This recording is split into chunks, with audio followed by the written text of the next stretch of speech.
Hello, I'm Angel Feliz, and we are studying outstanding user interface with Shiny.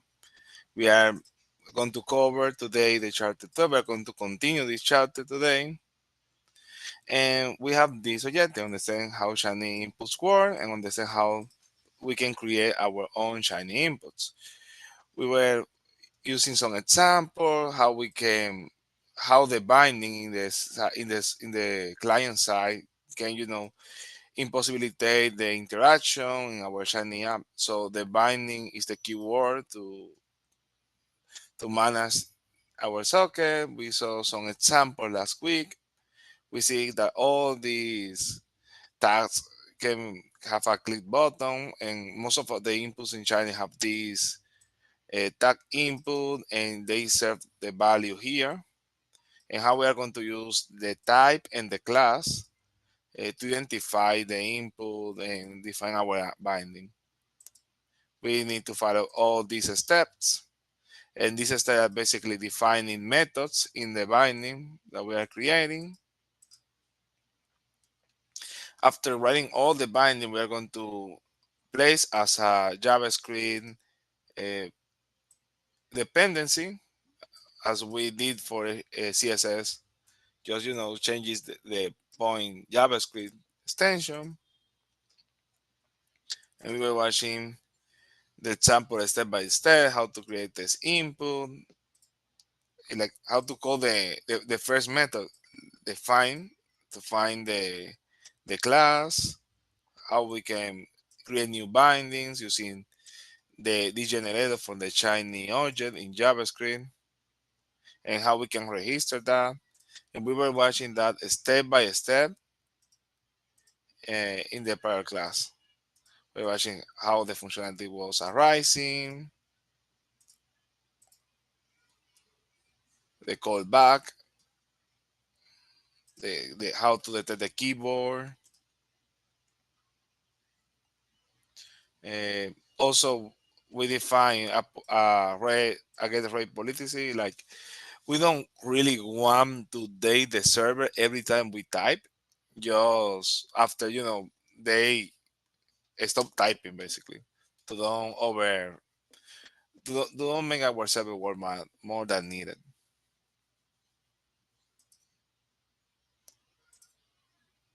And get type. And now we are here in this session.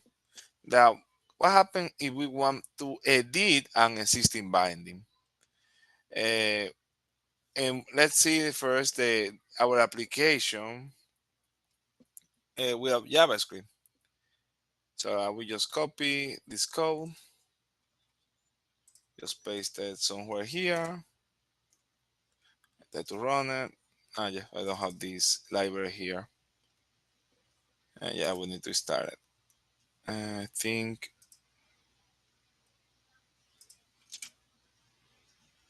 yeah, that's the repo.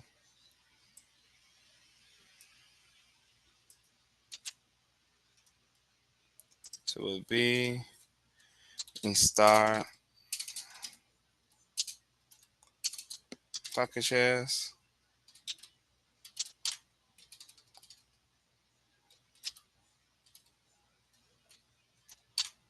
So I'm going to install pack, and from pack we're going to get the repo. Yeah, pack.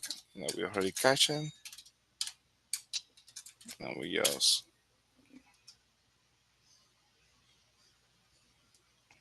as we are downloading the application, it's just one button with a plus icon, a, a button that is showing the output of the render test variable, and another output just undo, and one plot. The point is that this plot is just from random number, and it needs to the input of bottom two goes to 10. So I think we are done. Yeah, we have the library. We can run this script. And that's the behavior. When you click over the bottom, it adds one. And when it reaches 10, it shows the plot. We can reset. Oh, okay, the reset button is not even working, and also the plus is not also working because I just want to run this application without adding the correct dependencies. The point is that the plus button should add 10, 10 to this value. Let me see if we can see as an output. Only is the message for the render plot and the input to rendering value. Yeah, but adding 10 times, that's something that we need to program in JavaScript because that's the behavior we want for the app. So it's like, okay, we have this UI, but we want every time we click over the plus, it adds 10 here and the plot shows. How we can do that in the client side. So we start with this definition function, like, okay, wait for everything to render. Then you wait for Shiny Connect event and create another function with the event. You unbind everything and you look up for the bottom binding. So you will Shiny, inside Shiny you have the bindings, and inside the binding you have binding names, and you look out for Shiny. That's our package using the same register name convention, Shiny, action button input, and then you get from there the binding. And here we are defining a method reset that he's going to use. And I think here they are adding 10 times. Now subscription and getting the bottom, and from the bottom they get the data and save it. And they are just adding one to the callback. And of course this reset, yeah, bottom is that it takes to 0. That's the method we are going to use for that. So that's for the bottom. And they execute this code. Okay, now I have bottom one on click. That's the event that we want to manage. We're going to check bottom two, and here they are adding the 10 and using the same set value that they define here. Oh, it's not reset. No, I'm not setting this is part of the Chinese already. So right now just adding one, they're adding 10 to the bottom two. So once they click bottom one, that is the one that have the plus. See that they have this symbol because we are using IDs in this case, and they are updating the value of the bottom two using this trigger. And here the reset. Yeah, in the reset they are using the reset method they define here when they were changing the binding. And now they can just apply the trigger. So yeah, they just define new methods. I think they edit for some reason the subscribe method. I don't really fully understand how this works in the behind, but subscribe is really important to keep our aware of what's happening in the client. And also they use this reset. So this for improving the communication. But all the triggers they place below here. So once you redefine the bindings, you keep this function working based on clicks. To basically they are defining the behavior they want when they click the plus button and the reset button. And now we have the edit bindings that comes from the library. I didn't place last time. So that's why the function wasn't working. So we go back here and just run this script. We see now every time we click over 10, the input updates. And of course, let's know Shiny about it, thanks to the subscribe. And we can reset and also update Shiny. So yeah, it's working properly. So yeah, using the bindings in this case, they didn't see, necessary to create their own binding for buttons. They just want to change the behavior, to extend what we have. No, here below. They just want to keep all the other bindings as default and just send these two bindings and then apply the triggers they want here in JavaScript. So really convenient.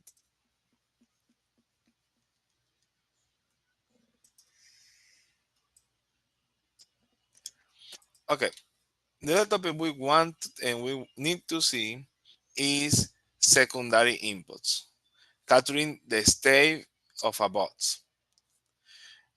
In dashboard, we usually have some bots and they can be collapsed or not collapsed.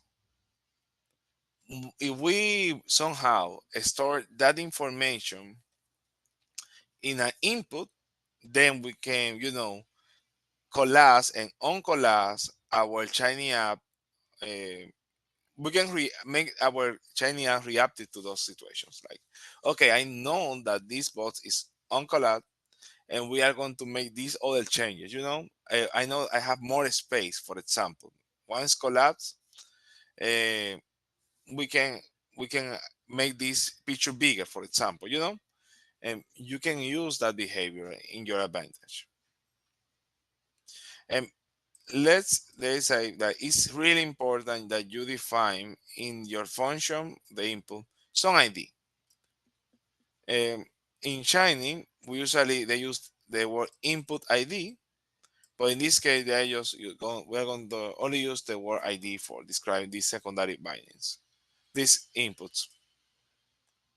Uh, Here they are placing the JavaScript that we are going to use, and all the information, the boss class, all the information. But the most important here is that they're adding some dependencies and also defining a class.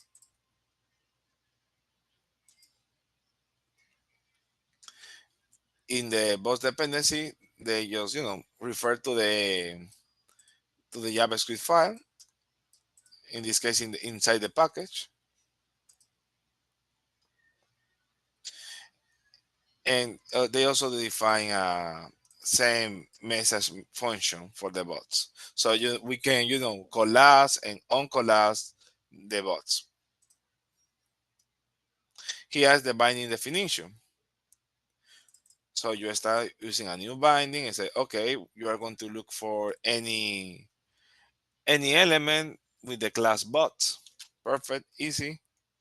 And you are going to get, if the bot has this class bots, and hey, is collapsed or no? And that's the value that you are going to return to R. Uh, we can get the value from our library. It's important that they don't. Uh, this is for collapse and uncollapse. They didn't create that one because it was already defined in the framework they use for creating dashboard. It's admin something like that. And that's why they know, as the author of this book know about this library in JavaScript. He knows that, oh, I know that this is the function that collapse and uncollapse in JavaScript. So they just call it every time they receive a value. You see the value here is not used. Every time they call to this method, set value, they are just want to change the status of the bot. And here, once they receive a message from R, they just call the set value that we saw here, so the box changes. they also define the subscribe method, so ours know if the input is collapsed or not.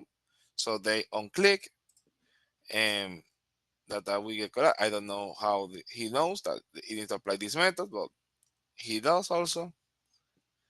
uh, and select some time, because he was explaining that the default for this was too long.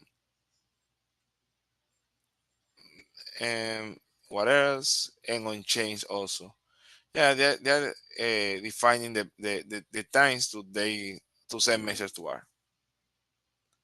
And also on subscribe.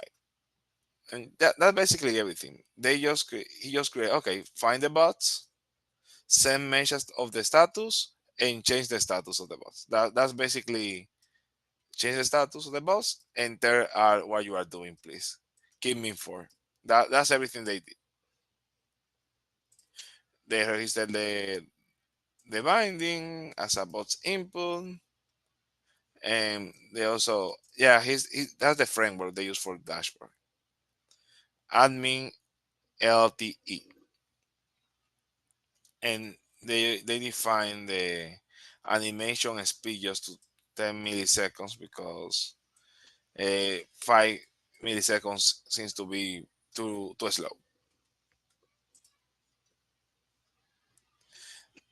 And now that we have our bots defined with its binding, we can run this app. And what's the advantage we have with this app? That they can collapse and uncollapse the the bots just from R, just from a bottom. I need tiny widgets. So let me start it.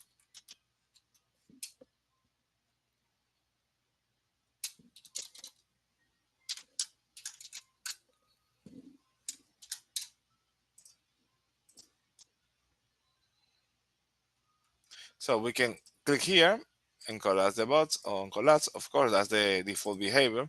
But the interesting thing is that we can define a bottom in any place, and from the R server tell to the client, hey, collapse it or uncollapse it. That's, and also, yeah, we are getting the response, because as we are getting information from the server, we can configure the status of the bots. Really amazing. Well, so that's the style. We have the test input, the test output, I mean. Look, here's the information, like, okay, input my bots. That's the ID we're defining here for the bots. So that's the same ID you define here is the same that you need to use here for getting the input. And then you collapse. Once you change that part, you know, he just render the plot or get the test. Like, oh, what you are getting. If this true, it's collapse. It's false, no, it's not, it's uncollapsed. And just paste the test. And he has the update function. If you click the bot, please uncollapse, and that's it. See, really easy and really useful.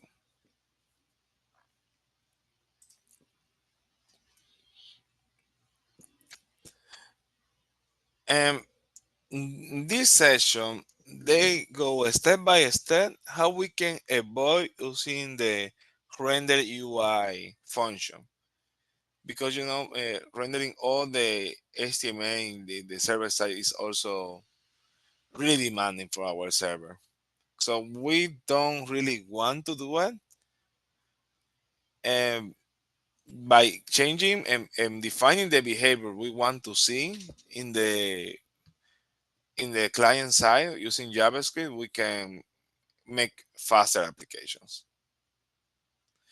Uh, yeah, this process, in my opinion, was a little bit long. So let's see what happened and what was this app. So we have a shiny widget. We have some dependency for the dashboard. We have a box here, and a selection widget from 6 to 12.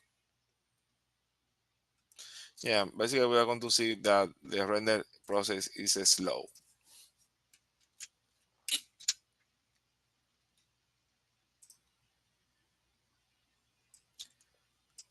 So it's taking some time. We have a sleep here in the dummy task in vain to get the value, basically. That's just time consuming. So every time we render the bots, we, the width of the buff, we get this value. So every time we click over here, it needs to render again the bots, and it's slow basically.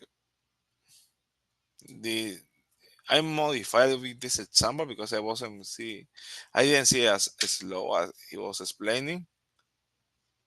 So I changed the width of the box basically to have this explanation.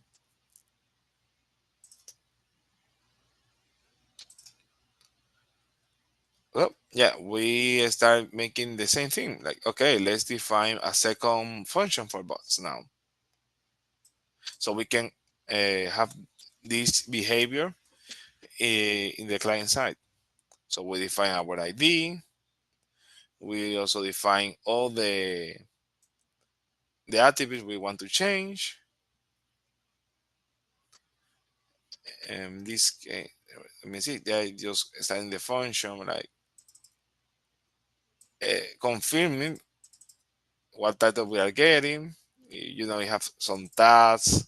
In that case, change it to character, otherwise just getting the title. And basically passing all the values and confirming if they are not null. If they are null, that's not part of the list that you want to pass to JavaScript.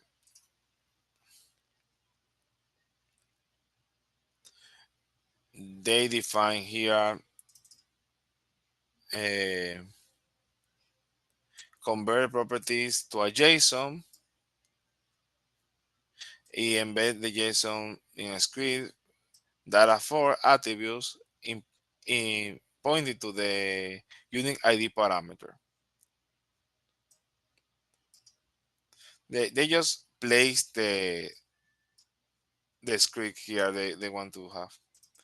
They are sending these properties to JavaScript.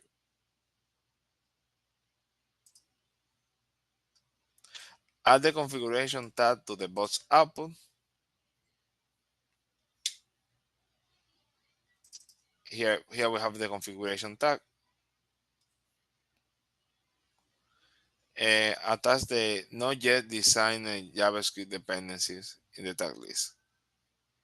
And also, like you have the query, you are in the bots level, then you need to add this configuration tag and also rebind all tags. I think all tags is just for applying this appending. And just also tag list for adding the bots tags dependencies that we saw before. We have here. Yeah. Yeah. Yeah, add the dependencies. And this is the tag basically.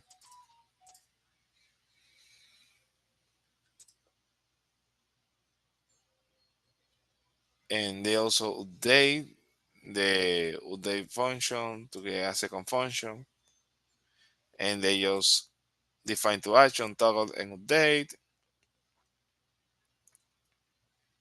and they pass more functions here. You want to pass more information in the update, and here we have the binding again. In this new binding, they use the same class. They return the same information. Uh, Here just returns the configuration script.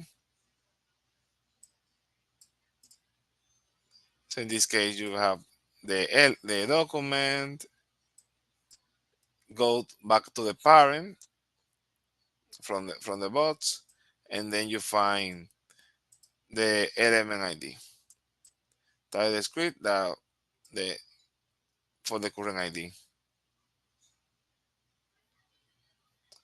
Convert the script content to JavaScript object to send that to R also. I know that it received from R, I think, yeah. This HTML and parse.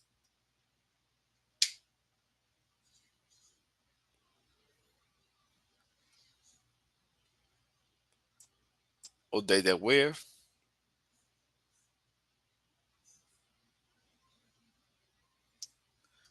and set value. To me, this was really complex.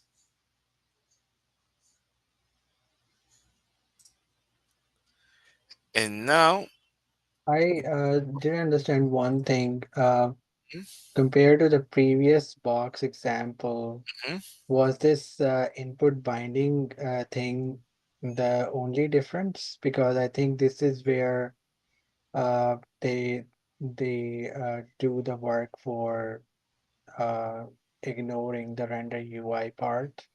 I think this part has more code compared to the input binding for just the box object. This is box 2 yeah, compared to but box. I think compared to box, this one has more details, and it's only because they want to get rid of render UI. yeah, of course, I see it too complex in my mind. Like, Yeah. unless I have really problems with the uh, with my performance, Mm. and I'm making this behavior too many times, I wouldn't do this. This is really complex. Like they're adding elements, adding methods that are not, you know, normal in JavaScript, and they are changing properties, and that's And this is it really, only because to ignore render UI. I think it's worthwhile spending this time to make this binding if the yeah, time that render UI takes is very long by changing just a single input as you showed in the app. But if it is not taking long, if it's just a fraction of a second, I think render UI is still just okay instead of doing all of yeah. this work. Can do the yeah. I don't even understand all this. It's like complex. You need to go parent. You need to yeah. That's a good exercise. I don't know how many times you have made, but yeah, this this author is really really good at JavaScript. So he doesn't hesitate to make things like that. Maybe we are going to be in that level someday. Yeah, and we have the same, the same, just changing the functions. And now when we see the behavior, we'll see that it won't take that time. And I need to stop the prior one. No, I think I can run this.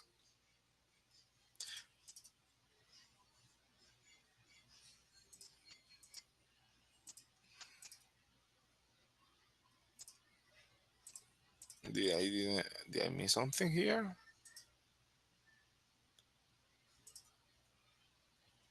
Oh, oh yeah, it's still slow. It's not using render UI, it's not rendering everything. I think I kept the timing. Let me see.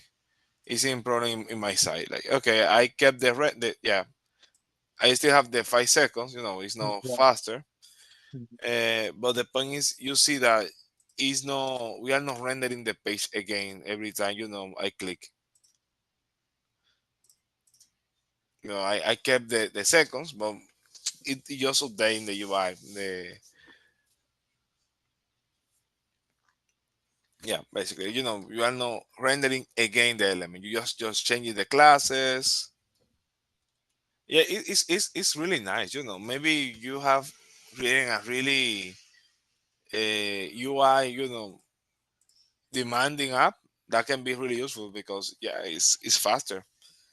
And Yeah, also, I think it is worthwhile if you have something else going on in the app and it Like generally we write asynchronous programming code, Yeah, but I think that because JavaScript can do that in the browser, I think it won't affect anything else going on in the app. yeah, perfect. Yeah, because you will have that side already, working. Mm. Also, we have uh, this method from the Chinese object in JavaScript, so we can send information from our client to Shiny. Basically, you click over something, you want to know where is the hangover. I imagine those methods, and you can set those values to Shiny. The problem here is that you won't be able to change the value in the other side. Like, okay, I want to edit that value or make a click from the server side. You won't be able because you don't have the binding for making that. But if you just have one way to get the information, that's really useful. Yeah, I've seen several examples of set input value Yeah, do you in see? different contexts. I think it is very useful. Yeah, yeah. And we have uh, Shiny events. Yeah, that's the example they provide. Like, okay, you want to know if your client is using a Mac, so you can and change the behavior of your app basically based on that information. You just need to define under the document, wait for the Shiny element, and just inside use this method. Shiny set input value, define an ID, an ID to get the value as an input, and then just return the value that you need, basically. And here in the UI, we have this example, and they just apply the function just here, like, okay, wait for everything to render using jQuery, and they just copy this part for the Mac. And with this information is Mac render print information output and information here. This information I think just let me see, required true. Yeah, basically, I'm not using a Mac, so I won't be able to see these update bots too. If you run this example, Only visible for Mac users. yeah, if you run this example, see if you what you see in the information text output. I think nothing if I don't forget. Yeah, just false. Hmm. Yeah, it's just confirming that my computer is not Mac. And I'm just getting the which element. Yeah, violin info output and bots too. Yeah, yeah. Basically, in the bots, I see just title a bots. Here, if this were a Mac, it would show here in the title only visible for Mac users. Yes, here, rather than bots, because it's also the title. Can you think of an example where this could be useful, like something that you want to show only to Mac users or No, it's I have an example that I didn't did the binding for the example I have here, but I think it would be really useful using the lead left map. yeah, yeah. I think they are using that method. And what else we have here? Get type. Input handlers without get type. Manipulate data generated on the JavaScript side before injecting them into R. Yeah, just for rendering, like, okay, we can register some method for test date, for example, and you are just going to clean your response. So every time you get that information from JavaScript, you will have the correct format. So you register first, and then you create another script and you call it from here. Like, okay, this is my time, time one, set value current time. Yeah, you okay. They have two examples here. Like, okay, I will send two values. Once is coming from from the time one. Yeah, time one. Wait, where's time one?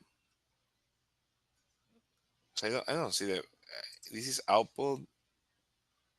Mm. This That's is the input also. that you are setting. So you are providing the input name time one, and then in the output in the server, you're using it as input $sign time one. And yeah, yeah, yeah. Basically, yeah, that's the name. And but here they have this syntax for time two. You have the ID here, 2 points, and then the input handler you define here. And in that way, Chinese knows that before sending you the value to R, it needs to apply this function in the JavaScript side. I think this can only work if this is defined inside a new package, right? Yeah, I think so. Mhm. Yeah, you define a new package with some different inputs because you are using normal inputs from Chinese. Yeah, that's a tool for package developer. Like, oh, great, we're getting a character. That's the default. But using the handler, now we get a date. As we, as they, all the. Oh, but I get confused. It doesn't happen in the JavaScript side also. It's in the R side because this is R code. I Mm. just got, I just got confused. Everything to me now just to JavaScript. No, no, this is R code, R function. Even easier. Yeah, yeah. To me, this is more for package development.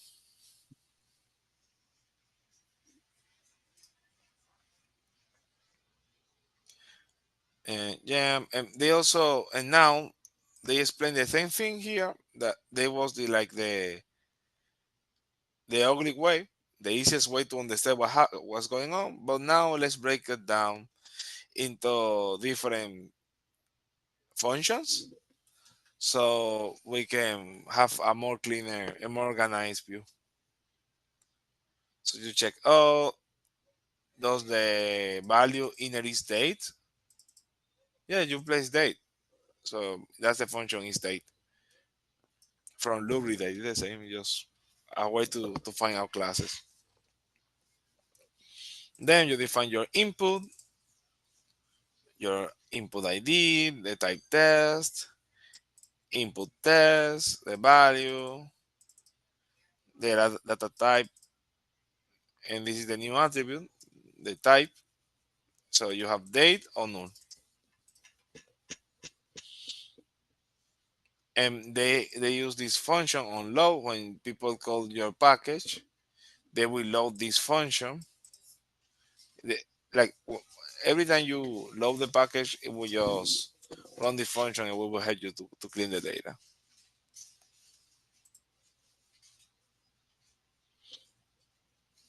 Get type binding method,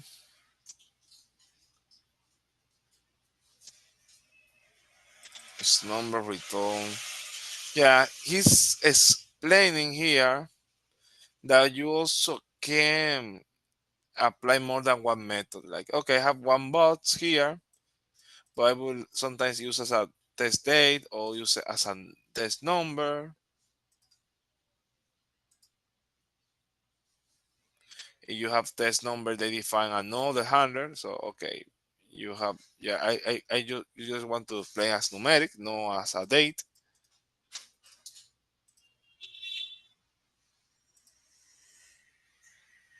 and they just applying the same function to also work with number or with dates.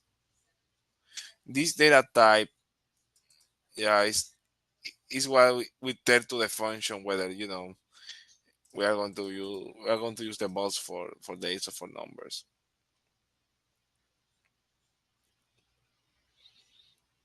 And yeah, using they have these set inputs in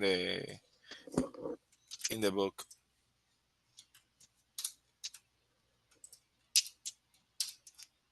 So we have here they place a name, and everything in the box is taken as a character. And now we go here and place a date. Everything here have the correct format, is a date because I type more, it goes to character, but never goes to number.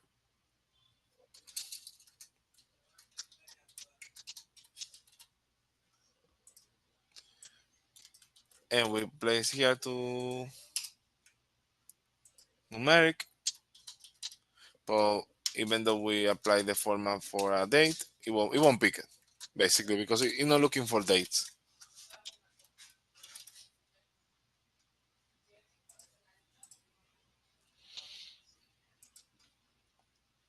And that was the our handlers.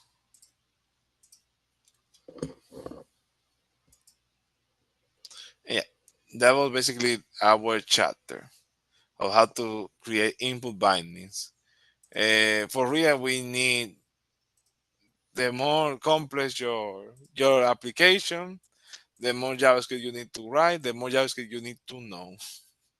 Yeah, And I was, let's see my side, thinking like, okay, I think I can create a map, and I was thinking, oh, I think I can do this with using bindings, but yeah, it was more complex I thought. Um, Let me just share what I have here.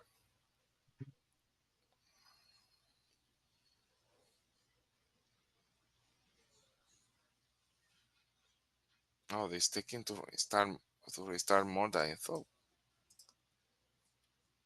Oh, yeah, I think it's done. It just our studio is slow. Oh no, it wasn't done.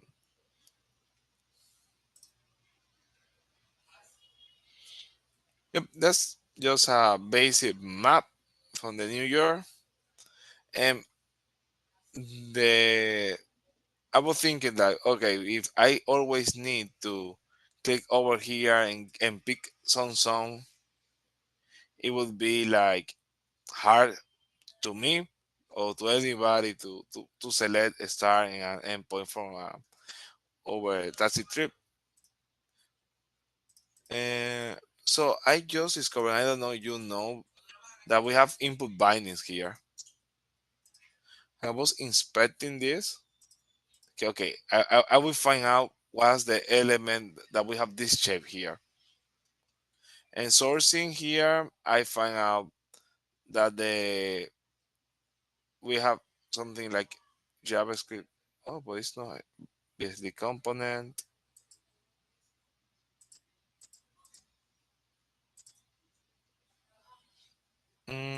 It seems as to the left that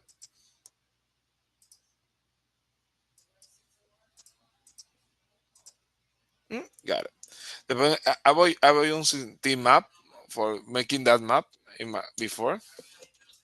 I know you know that package. yeah, Yeah, you know that it has also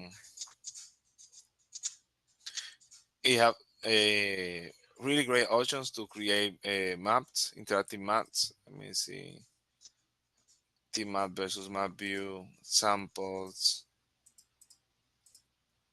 But yeah, I think it was in the samples. Well, points.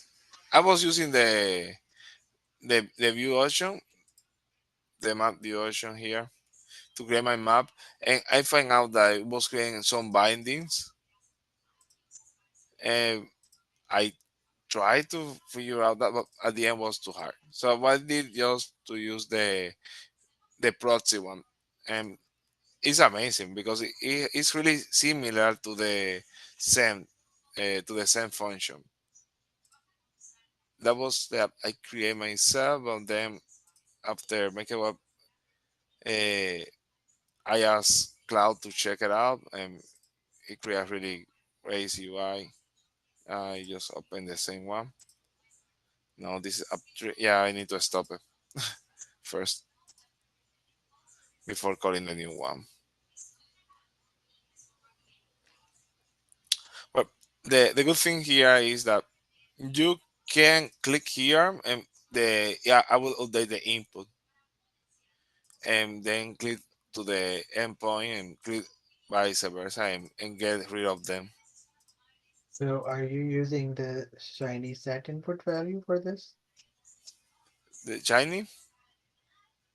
Did you use the input binding in any way, or did you use No, the... it's like I'm using the package already have a method for sending inputs. It was Oh, basically okay. handling IDs. Mm-hmm. Every shape have some ID. The Mm. label you see here is the ID for this. Okay, okay. When I click over here using the proxy, Yeah. I ask to add another shape, over that shape. Mm. With I just adding a two to the ID here in the same name, and I use that for changing my inputs and get this interactivity. It's really great. Interesting. Let me just show you how it works. So yeah, we only have these packages. I'm focusing in this area. I'm transforming eh, my projection. I'm correcting here a problem because we have two sums that have the same name, basically. But I Right. make it union everything, so we have unique ID for everything. We are creating the ID column and also the select option we are going to use in Shiny. Mm. We create first. Okay, we will go some creative to because I need to know what was the prior value if they were something for the start point and end point, and I just rendered the map once here with all the gray shapes. Okay. Then after creating this map, I have this like a secondary input. Mm. Yeah, it's documented in that documentation was to me really hidden. So when I was looking for this part, um, it's a little bit slow, but let's see if we can find out that page.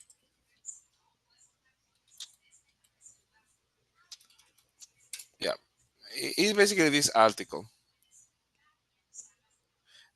You those are in the articles that you see. You need to click in more articles to read this Mm. one. And they okay, basically you can render every time using the render, but every time you make a change, the map will render completely, Yeah, and that's terrible. That's terrible yeah. because I'm clicking here, I will need to render every time. Mm. So they have a solution here that is the Leaflet proxy, Mm. Right. and that's the one I use. But I'm showing it because to me it's really similar to the secondary inputs, Yeah, yeah. and they give me the when I click my map. This is my map ID, chep, and the method that is click, Mm. and I get the ID here from this list.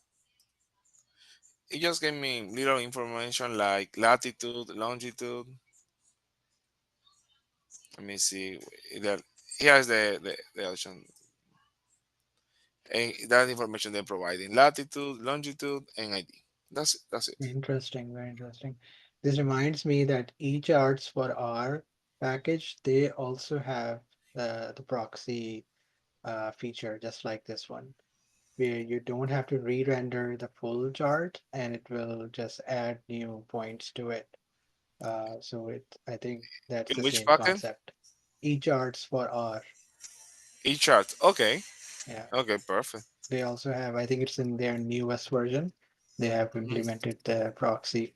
I think behind the scenes, they may be using the same concept as you Oh, showed binding. today. Yeah, yeah. I think the point is that this binding is really complex. Like Mm, I wouldn't be able to figure out this out. And I yeah. just pick the logic to know if we have the unsaving the prior value before taking to zero. Here is the magic to to make the click happen. I'm just updating the select input. But yeah, the part of the map, I create a function to get the proxy. Like okay, here's the when I'm using the proxy here below, and yeah, leave the proxy map with the ID. It passed to this proxy element, and then I create the polynomial over That's a with really the cool example. Do you mhm. have, are you going to extend this example to do something once you have both the start and the end zones? Are you going to do some type of calculation on it? No, yes, of course. That's the point. Like, okay, I will develop a model to find out if a taxi trip that start here and end here is convenient and how Oh, much okay. you will get. So that's part of the user experience, to define when to start and when to end. Because maybe so I want to the Central Park or I want to go to a place close to the Central Park. Hmm, interesting. That's why it's so really good to see this part. And yep, and of course once I have the input created, I just need to delete that's the method. If the prior ID is not null, I just need to remove the shape with this ID and the suffix that in this case is just two. And that happened for both cases for a star and endpoint.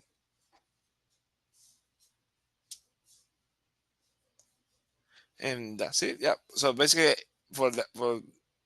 to me, this is a use case of the set input uh, of the Chinese side.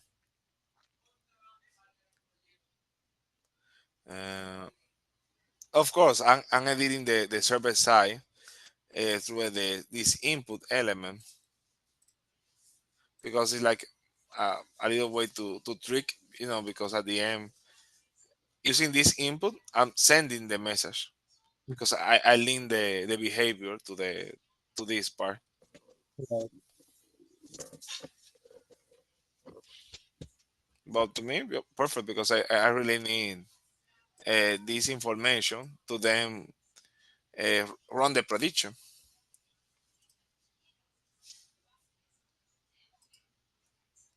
So I think I will also share this example in this book log, like part of the examples. Yeah, please do. Yeah, I think yeah. The only part what we need to take care about is this folder. I need to paste all that folder, but no problem. Maybe we can work on this app, maybe in that Shiny Meetings project. One of the projects would be this one where I saw another example, which is not directly related to the chapter today, but it was related to adding the large language model. So it would provide the more information about the two zones. So you can, as you said, you can find out how much time it takes to go from one zone to another. But with large language model, it can provide further information like what are the popular landmarks in these two zones, and Yeah, that will mhm. show up right away in the app as you click the two. Yeah, that, So that would be great. yeah, I think it's the MapGL package author. He showed some examples. He had written a blog post. I think we can probably follow some of the lessons there. Yeah, perfect. I will let you know once I have it here. we Right. have this example there. So Cool yeah, example. yeah. I really enjoy making this last night. Like, oh, I was because they really did an amazing job here. Yeah. It's not like you don't see it like as important until you have one situation like, hey, I want to go from this point to this other. Mhm. Or I just kept that side. I think yeah, it working as expected. Sometimes it tricks the logic. Yeah, when I double click, oh yeah, I also can redirect double click. Yeah, perfect. And I see you. I don't know. Are you going to present next week? I think we have the Chinese conference. Yeah, I'm going to present it. I was going to ask you to maybe wait for one more week. So next week, Yeah, I I, think I so. I won't be able to uh, review the chapter, and we can do that in the following week after that. Yeah, perfect. So yeah, um, we are going to postpone next week. So we are going to see many meetings. So we are not going to have a book club this one. So perfect. Thanks. Stop.